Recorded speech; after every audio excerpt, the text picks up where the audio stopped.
Hello everyone, it's Ashley at the Silver Bay Public Library, and I am back once again with a story time for you guys. As I mentioned on Wednesday, I've run out of some animal-related puppet kind of stories, but we are going to do a kind of segue into next week's theme, which is nature.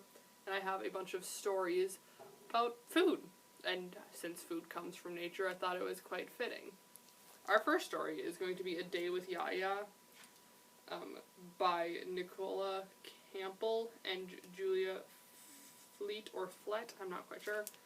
And this one, I'll just read the back for you because I think it's kind of interesting. So it is set in the Nicola Valley, British Columbia. A First Nations family goes on an outing to gather edible plants and mushrooms, which is part of nature, as I mentioned. And the grandmother, Yaya, passes down her knowledge of the natural world to her young grandchildren. So I thought this was going to be quite a fitting book as a segue as a segue into next week, as well as just some fun books about food, because who doesn't like food? So without much else, let's dive right in and begin. Yaya and Nikki were busy tanning deer hides just as a rainbow glimmered across the sky. Jamesy Pookins and Lenny came to visit from next door. My Schmidt, Yaya asked, "Tell me which plants are ready in the springtime." Heklu is wild rhubarb, and Coete, wild celery, said Jamesy Pookins. And they are pronounced Haku and Seweta, added Nikki. So, already here on the first page we have indigenous language, which I do not speak, so I will be doing my best to pronounce it as correctly as I can. My apologies for bad pronunciation, but let us continue. "Don't forget wild potatoes and lightning mushrooms," said Lenny. "Yaya, what are they called in our language?" "Lightning mushrooms are called I'm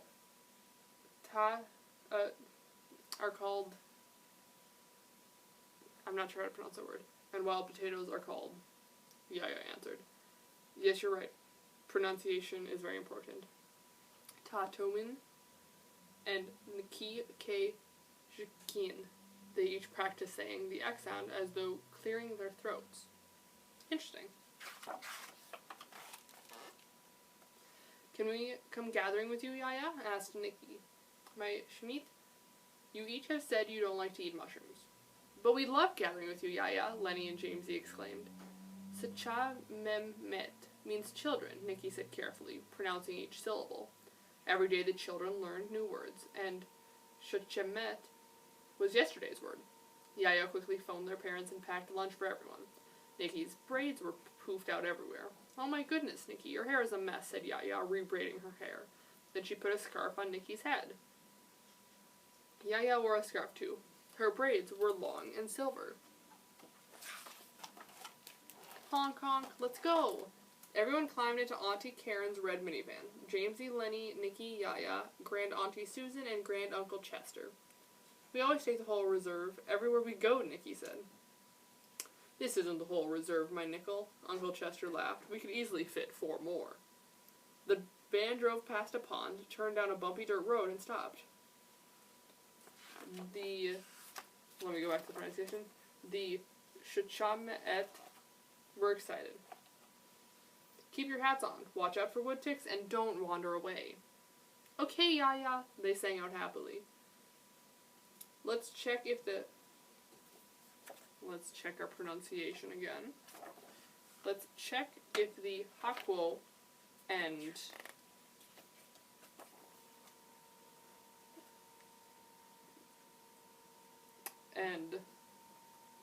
Tatooine are ready first, said Yaya, as she walked toward the pond.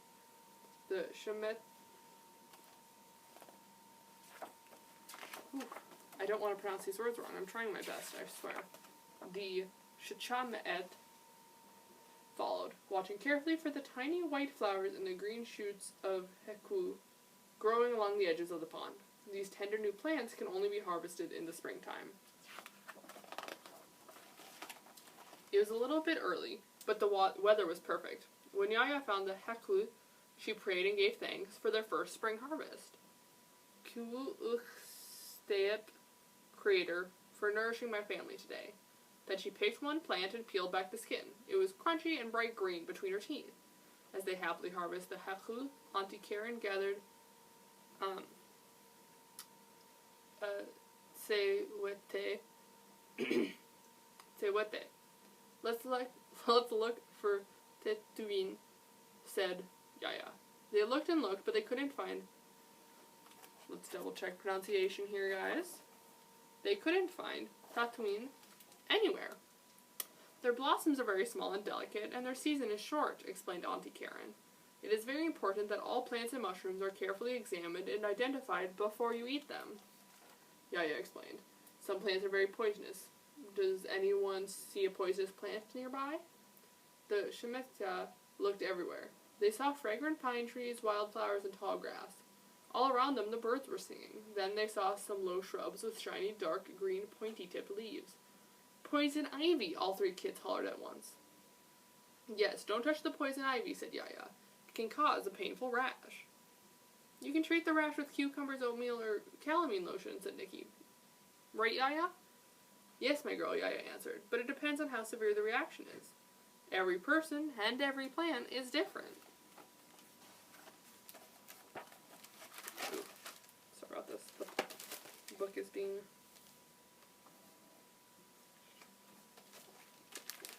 Who knows what lightning mushrooms look like? Yaya asked. They're golden brown, like marshmallows roasted on a willow stick.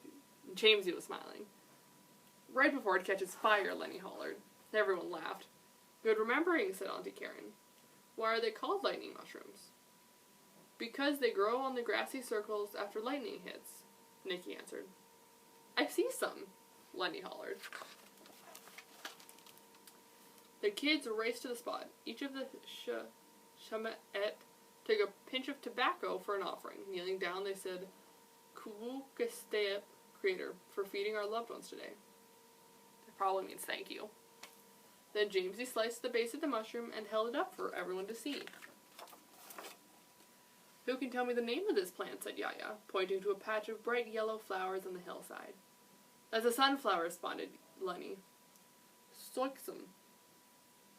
They are also called arrowleaf balsam root, said Nikki, and as she looked at the leaves and stem. We peel and eat the stems raw in the springtime, said Jamesy, or they can be steamed. That's right, said Yaya. It looks similar to a wild flower called arnica. Arnica is a powerful medicine and isn't safe to eat. That's why it's important to correctly identify plants before you harvest them, said Nikki. Right, Yaya? That's right. Pointing at a bush by the creek, Yaya asked, What kind of bush is that? The kids looked closely at the leaves, and Lenny picked a dried-up furry berry. Silver willow, they answered. And what's it good for? Asked Yaya. You soak them, scrub off the meat, and then using a needle and thread make the seeds into beads, Nikki said proudly. Then we make necklaces out of them. How fun. What a beautiful day. In our language, quam quemta means beautiful. Today we will learn the word quam quemta, said Yaya. Quam quemta. The children carefully sounded out their new word. The quam sound is made at the back of your throat. Quam quemta. It's a beautiful day, said Nikki. I'm hungry, said Lenny and Jamesy Pookins. Me too, agreed Yaya. When she found a good log to picnic on, she hollered, Lakshin, lunchtime. La-ah-hush. La-ha-hunch. Nikki hollered. After everyone sat down, Yaya handed out cups of hot sweet tea. Nikki gave everyone salmon sandwiches. We looked everywhere for Tatooine, but we never found any, Karen said, disappointed. That's okay, my girl. They can be finicky, Yaya responded. Now what will we do with the riches from our Mixu, our beautiful land? I will jar my sowete and eat my hekul, Auntie Karen said happily. We'll fry them up in butter as soon as we get home, Uncle Chester added. We need to save some for winter, Auntie Susan scolded. We'll be drying our mushrooms. Remember to check for wood ticks, Jamie Pookins shouted. I wish lightning mushrooms tasted like roasted marshmallows, said Nikki.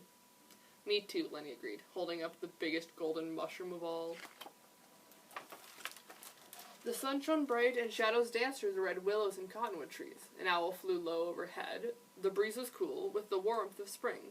The Shemite happily gifted their elders with the food they had gathered. And that's the story of A Day with Yaya. And now, despite not necessarily understanding all the words, I think it was still a really cute, fun story about them gathering food for the winter and to eat. So, I know my pronunciation may have been bad, but if you want to learn some of these words for yourself, come pick up this book from the library. Our next book is also going to be a native story, and this one is called Fry Bread, a Native American family story, written by Kevin Noble Maillard and illustrated by Juana Martinez Neal. And I don't know if you guys have had fry bread before, but it is delicious. You should definitely try it sometime. And now you get to know more about it. Fry bread is food. Flour, salt, water, cornmeal, baking powder, perhaps milk, maybe sugar, all mixed together in a big bowl. Fry bread is shape. Hands mold the dough, flat like a pancake and round like a ball, or puffy like Nana's softest pillow. Fry bread is sound. The skillet clangs on the stove, the fire blazes from below. Drop the dough in the skillet, the bubbles sizzle and pop. Fry bread is color. Golden brown, tan, or yellow, deep like coffee, sienna, or earth. Light like snow and cream, warm like rays of sun. Fry bread is flavor. See beans or soup, smell tacos, cheese, and vegetables. Delight in honey and jam, rise to discover what brings us together. Fry bread is time. On weekdays and holidays, supper or dinner, powwows and festivals, moments together with family and friends. Fry bread is art. Sculpture, landscape, portrait, our daily craft, shared from teacher to student, a cycle of heritage and fortune. Fry bread is history. The long walk, the stolen land, strangers in our own world. With unknown food, we made new recipes from what we had. Fry bread is place. Alaska, Kansas, all the way to Maine, down to Delaware, on to Georgia, over to Oklahoma, Colorado, and California. Cities and lands we call home. Fry bread is nation.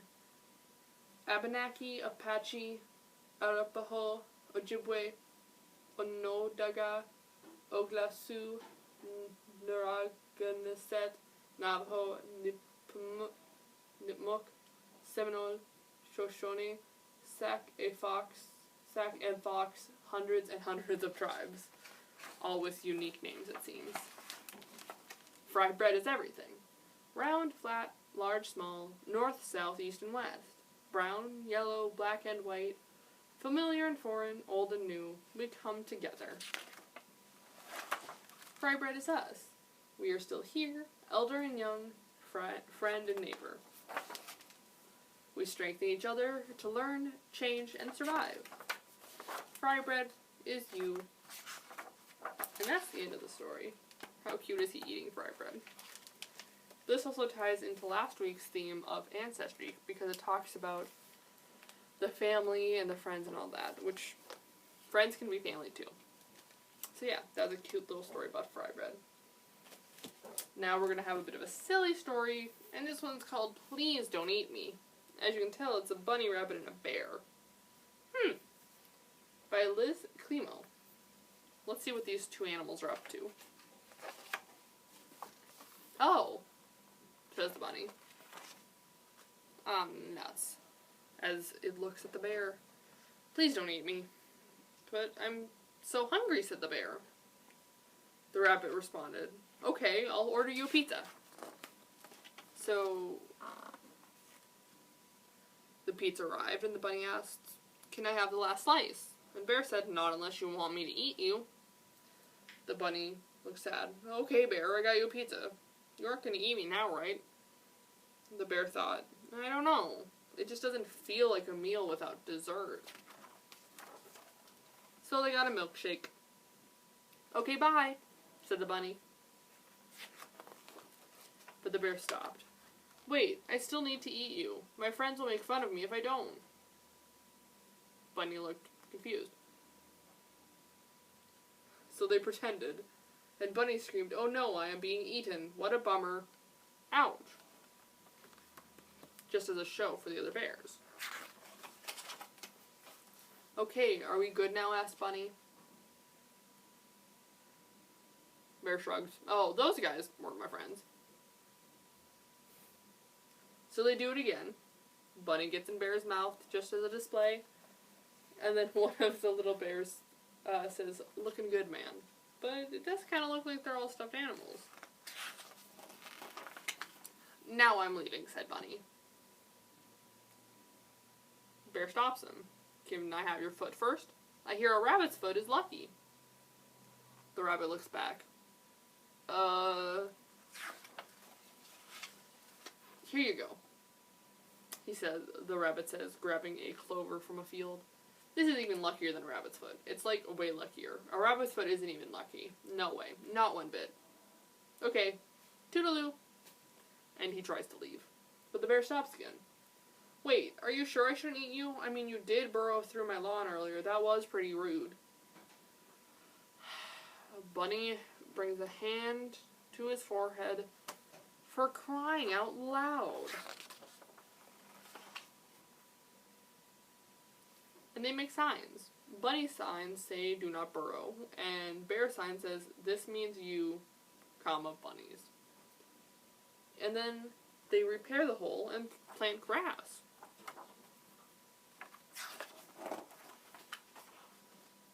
"Okay, see ya," said the bunny. "Wait," said the bear. And the bunny has had enough and yells, "Fine, that's it. Just eat me already." He stomps away angrily, and the bunny pushes back a bowl of lettuce, into which he hops. The bear looks confused. "I don't want to eat you." "I like you," said the bear. Bunny looks up in confusion. "Are you kidding? Then why did you put me through all of that?" Bear explains, "I didn't want you to leave. I like hanging out with you. I don't have many friends. And besides, didn't we have fun?" Bunny thinks, "Yeah, I suppose we did."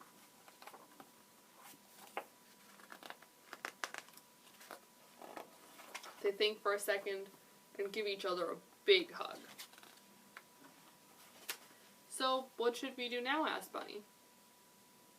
Bear thinks, "Well, I am starting to get a little hungry." Bunny looks at Bear.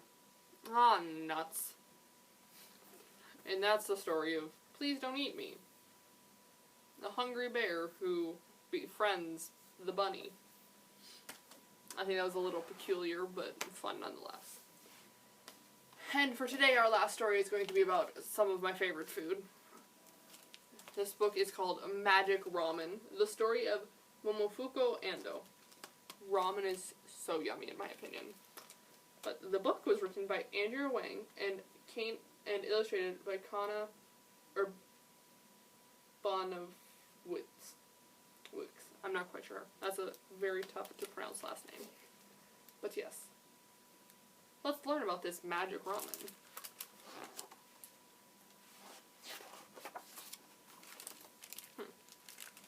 Momofuku Ando picked his way through the rubble on his way home from work. Even though World War II had ended over a year ago, much of Osaka, Japan still lay in ruins. Across the street, a long line of people wound down the sidewalk. It was winter and they shivered in their ragged clothes. What are they waiting for? Ando wondered. At the head of the line, billows of steam rose from a shack. Inside, a man was selling ramen noodle soup. Bad harvests, rationing, and war had made food scarce. The poor ate grass and bark to survive. Orphans scrounged through garbage for something to eat. Those lucky enough to have some money waited for hours and paid outrageous prices for a meager bowl of ramen. Ando went home, but he couldn't forget the hungry people. The world is peaceful only when everyone has enough to eat, he realized. Ando decided that food would be his life's work. He started a business making salt. He caught and dried fish. He created nutritious food for people who were sick. With every new product, every new job, and every new business, Ando thought about the line of starving people. He thought about them for over 10 years. Then one of Ando's business deals ended badly. He was penniless. Once again, Ando remembered the thin and hungry people. Wouldn't it be wonderful, he thought, if whole families could have noodles whenever they wanted. No more waiting in line in the cold. No more high prices. No more empty stomachs. He dreamed about a new kind of ramen. His ramen wouldn't be like other noodles. It would be more nutritious. In a shed in his backyard, Ando mixed flour, salt, and water together.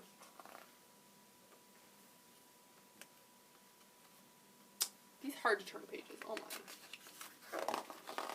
He added eggs. He added powdered milk. He even added spinach. Nothing worked. The noodles were too crumbly, or too sticky, or too lumpy. Ando kept experimenting with different ingredients. One day he cranked the handle of his noodle-making machine and tested the noodles that came out. They didn't crumple, stick, or lump. It was just the right mix of ingredients. Ando realized the key to the preparation of food is balance.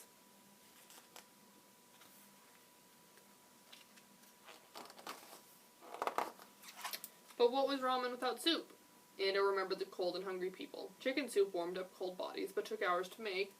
His ramen would be tasty and easy to cook. The simple addition of hot water would release flavor from the noodles and turn it into hot chicken soup.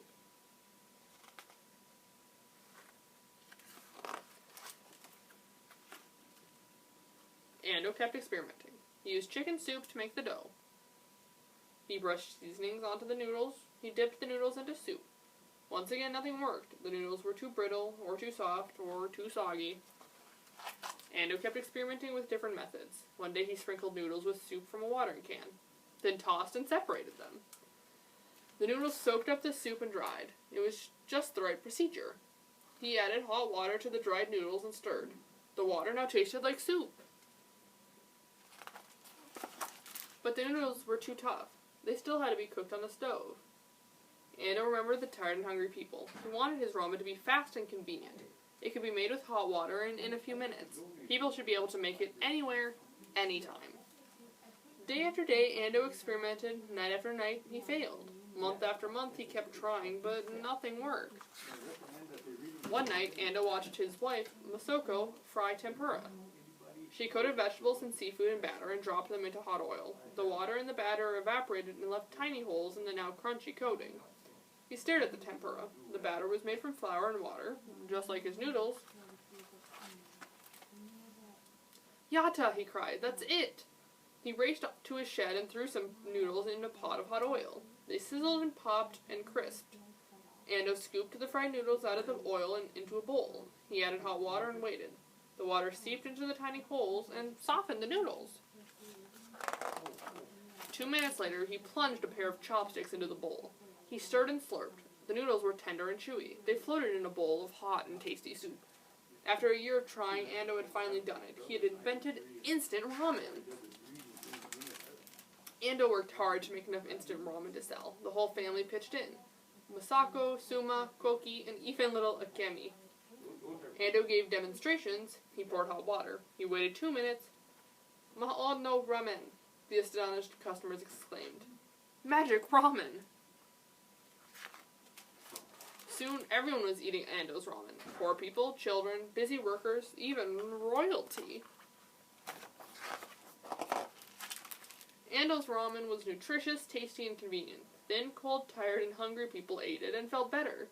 Ando smiled. Peace follows from a full stomach. Ever since Mafuku Ando and his backyard invention have fostered peace, one bowl of noodles at a time. And that's the story of Magic Ramen, which I think is amazing because I love me some ramen. And I think it's a good message that if you keep working at something you believe in, you'll get it done. So, thank you guys so much for listening to our fun food stories for today. Make sure to check back in next week, Monday, Wednesday, and Friday, for some nature stories and some more food stories to come. Yeah, I hope you have a wonderful day. Thank you so much, and bye-bye.